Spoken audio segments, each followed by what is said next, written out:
Shalom, saya Pendeta Maraden Simanjuntak dari Resort GKI Pontianak akan mengajak kita bersama-sama merenungkan firman Tuhan dari 2 Samuel pasal 12 ayat 15 sampai 25.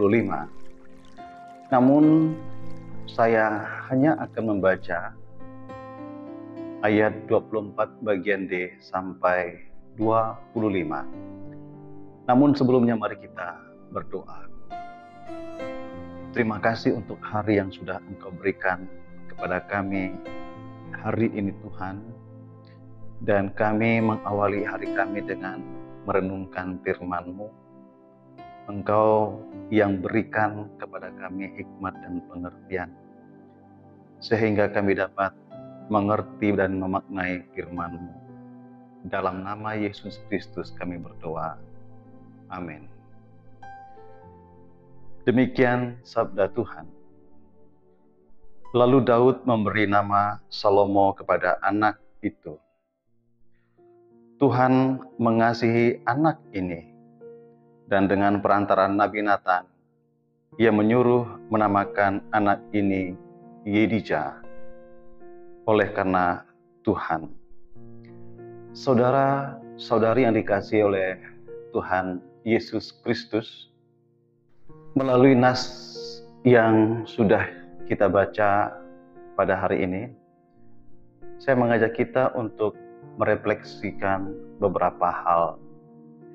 Yang pertama, apakah kita sudah merasa cukup, merasa puas, dan bersyukur atas segala kemurahan dan kebaikan Tuhan? Karir Daud begitu cemerlang. Dari hanya seorang gembala domba, kurir yang mengantarkan makanan bagi saudara-saudaranya dan juga pasukan Raja Saul, dari seorang pemain kecapi di istana Saul menjadi bagian dari pasukan Raja Saul, sampai pada karirnya menjadi seorang raja. Tentulah pencapaian yang tidak mudah. Daud memiliki segala-galanya, harta, kehormatan, kepercayaan, yang semuanya itu tentu tidak dimiliki oleh semua orang. Sampai pada titik ini, kita melihat bahwa keberhasilan dan pencapaian Daud tidaklah mudah, tidaklah instan. Ia menjalani titian demi titian hidupnya dengan bersusah payah. Ia menjalani titian karirnya dengan setia pada setiap proses yang ia jalani, dan juga dengan keyakinan bahwa Allah bersama-sama dengan dia. Pada titik ini, nilai positif menjadi penting bagi setiap orang yang meniti hidup, yang meniti karir, untuk setia pada proses dan keyakinan akan penyertaan Tuhan, sehingga apapun yang sekarang dihadapi atau dijalani, ia tidak mudah menyerah, tidak mudah berputus asa, atau bahkan mundur, serta menyalahkan Tuhan atau juga keadaan. Namun pada sisi yang lain, sekalipun Daud telah memiliki segala-galanya, Daud tidak merasa cukup. Daud tidak merasa puas. Daud tidak bersyukur kepada Tuhan. Daud menjadi orang yang lupa diri. Bahkan Daud memilih menggunakan kekuasaan dan kedudukannya yang tinggi sebagai raja untuk melakukan tindakan kejahatan. Dalam hal ini kejahatan terhadap Uria. Daud berkompromi dengan hawa nafsunya dengan mengambil Batseba, istri sah daripada Uria, sebagai istrinya. Dalam keadaan yang menggoda seperti ini, seharusnya Daud dapat mengontrol keinginan dirinya.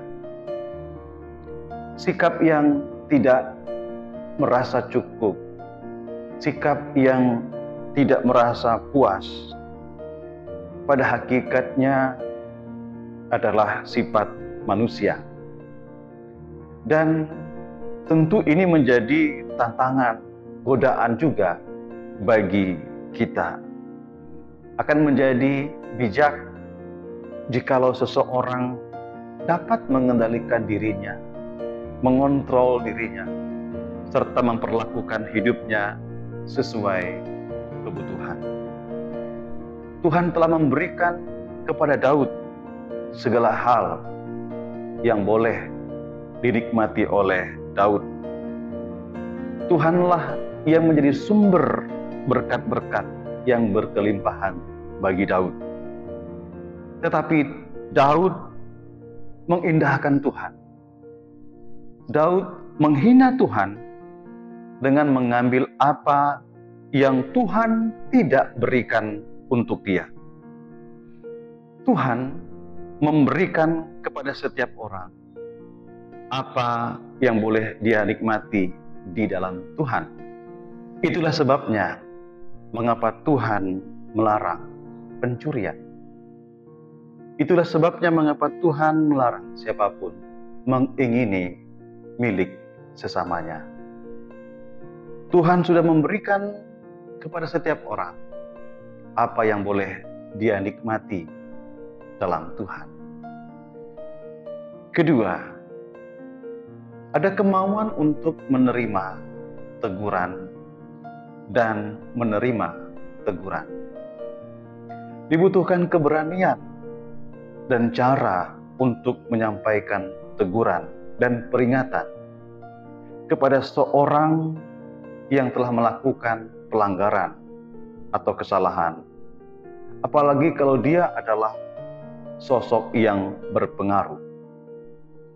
Keberanian Nathan untuk menyampaikan teguran kepada Raja Daud didasarkan pada ketaatan Nathan, pada firman Tuhan, pada kehendak Tuhan, dan juga pada kasihnya kepada Daud yang juga adalah sahabatnya.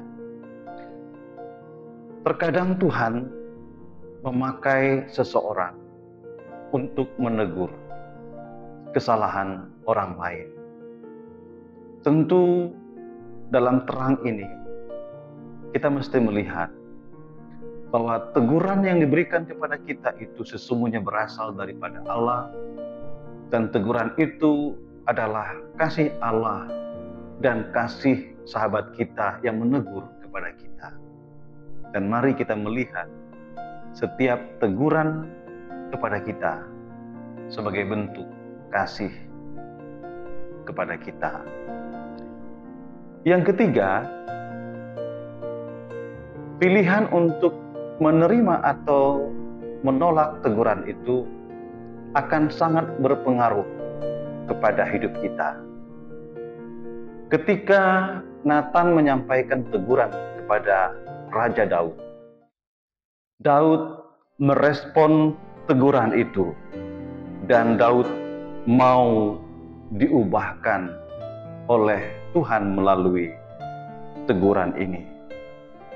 Tanda bahwa Allah menerima pertobatan dan pengakuan bersalah Raja Daud itu adalah dengan diberikannya kepada Daud dan Batseba anak mereka yang kedua, yaitu Salomo. Salomo artinya damai.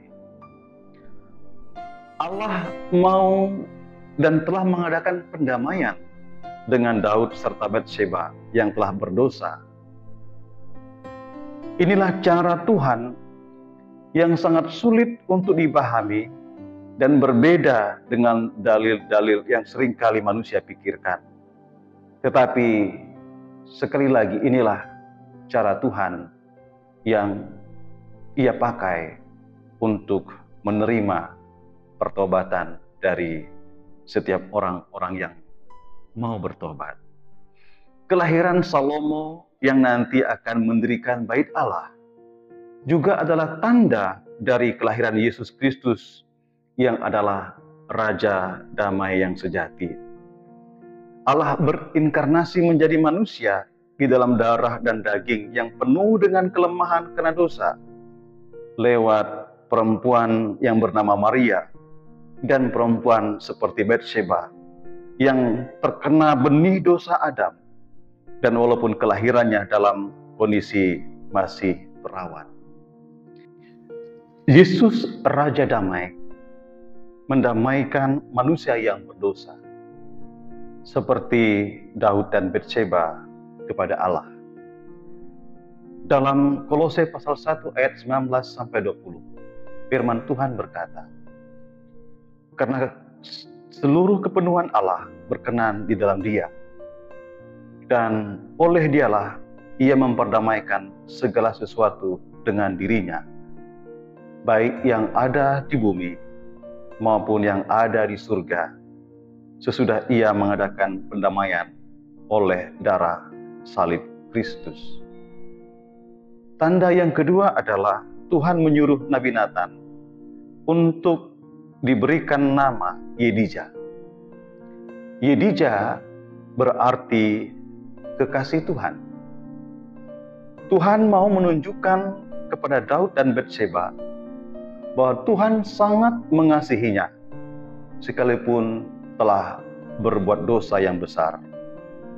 Nama anak ini, Yedija, artinya anak yang sangat dikasih Tuhan, dan juga sangat dikasih oleh Daud serta Batsheba. Dan ini mengingatkan Daud dan Batsheba akan kasih Allah yang begitu besar terhadap mereka, bahwa mereka semua telah didamaikan, diampuni, dan dikasihi Allah. Semua karena kasih Allah kepada manusia pendosa. Nama Yedija juga adalah nubuatan Kristus yang sangat dikasihi Bapaknya, atau kekasih Tuhan. 2 kali dalam nas kita, Matius pasal 3 ayat 17 dan Matius pasal 17 ayat 5, firman Tuhan mengatakan, "Inilah anak yang kukasihi, kepadanya aku berkenan, dengarkanlah dia." Adalah berkat besar, bahkan berkat terbesar dalam dunia, ketika kita mendapatkan jaminan pengampunan dosa. Saudara-saudari yang dikasihi oleh Tuhan Yesus Kristus, banyak hal yang bisa menggoda kita dan membuat kita jatuh dalam lumpur dosa. Setiap manusia, siapapun dia, bisa jatuh ke dalam perbuatan dosa. Baik dia pejabat atau bahkan rakyat biasa, baik dia kaya atau miskin, pengusaha atau petani, bisa jatuh ke dalam dosa. Hawa nafsu, ketamakan, keserakahan, dan kecemaran, semuanya itu akan diperhitungkan oleh Tuhan sebagai perbuatan dosa dan akan mendapat ganjaran serta hukuman. Kita berdoa. Terima kasih Tuhan untuk firman Tuhan yang sudah kami renungkan pada hari ini. Tuntun dan pimpin kami untuk dapat menghidupi firman Tuhan dalam setiap bagian kehidupan kami. Dalam nama Yesus Kristus kami berdoa. Amin.